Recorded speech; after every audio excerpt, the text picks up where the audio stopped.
सोलापूर जिल्ह्यातील पंढरपूर म्हसवड मार्गावर pickup jeep एका विहिरीत पडल्याने 14 जणांचा मृत्यू झाल्याची प्राथमिक माहिती समोर आली आहे. मृतातील सर्वजण पंढरपूर तालुक्यातील रांजणी गावचे रहिवासी आहेत. म्हसवड येथील सिद्धनाथाचे दर्शन घेऊन परतत असताना तांदुळवाडी गावाजवळ ही दुर्दैवी घटना घडली आहे. अपघातानंतर स्थानिकांनी तात्काळ घटनास्थळी धाव घेऊन मदत कार्य सुरू केले.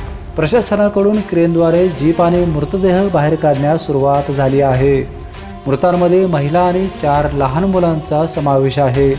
2 जण यातून बचावले आहेत. चालकाचे नियंत्रण सुटल्याने हा अपघात घडल्याची प्राथमिक माहिती समोर आली आहे. VPN ब्युरो न्यूजसाठी विजय यशपुत्त.